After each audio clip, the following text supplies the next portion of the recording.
بسم اللہ الرحمن الرحیم۔ آج ہم لوگ ایفاء عہد یعنی وعدے کی تکمیل پر گفتگو شروع کر رہے ہیں۔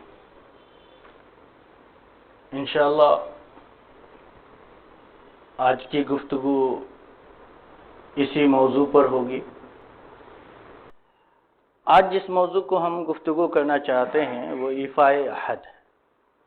ایفاء عہد کا مطلب ہے وعدہ پورا کرنا۔ ایک بنیادی بات یہ سمجھ لیجئے کہ انسان مدنی الطبع ہے۔ مدنی الطبع کا مطلب یہ ہے کہ اس دنیا میں کوئی انسان تنے تنہا رہنا چاہے، تنے تنہا جینا چاہے تو اس کے لیے یہ ممکن نہیں ہے، بلکہ ہر انسان کو اپنی روزمرہ زندگی میں بہت سارے لوگوں کی ضرورت اور حاجت پیش آتی ہے۔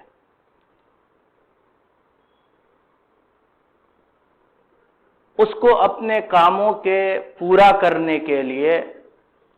مختلف لوگوں سے معاملات کرنا پڑتا ہے۔ ان معاملات کے کرنے میں بہت سارے مواقع پر اس کو کسی سے خود وعدہ کرنا پڑتا ہے، اور بہت سارے مواقع پر اس کو دوسروں کے وعدے پر بھروسہ کرنا پڑتا ہے۔ قول و قرار خود دیتا ہے اور دوسروں کے قول و قرار کو تسلیم کرتا ہے، اس پر اعتماد کرتا ہے۔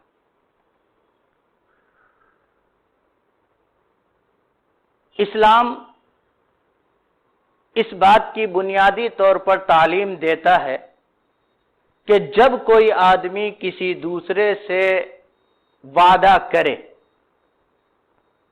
اس کو قول و قرار دے تو اس کو پورا کرے۔ وہ فرد نہ تو معاشرے کی نگاہ میں اچھا سمجھا جاتا جو اپنے قول و قرار کا پابند نہ ہو، اور نہ وہ اسلام کی نظر میں، اللہ کی نظر میں اچھا سمجھا جاتا ہے۔ وہ لوگ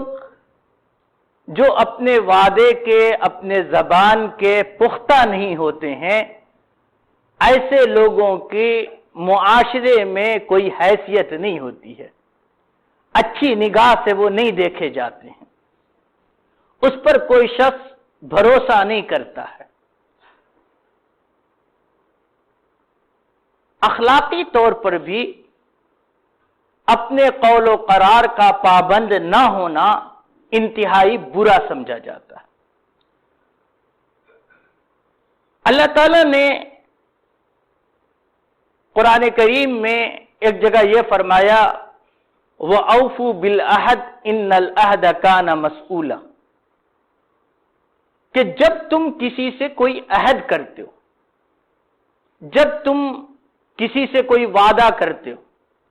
تم کسی کو کوئی زبان دیتے ہو، تو ایسی صورت میں اپنے قول و قرار کو پورا کرو، اس وعدے کو نبھاؤ، اس پر پورے اترو۔ ان العہد کان مسئولا، فرمایا کہ اللہ رب العزت کے یہاں اس قول و قرار کے بارے میں، اس وعدے کے سلسلے میں پوچھ ہوگی۔ اسی طرح قرآن کریم میں ان لوگوں کی تعریف کی گئی، ان لوگوں کو قابل مدح بتلایا گیا جو لوگ اپنے قول و قرار پر، اپنے وعدے پر پورے اترتے ہیں،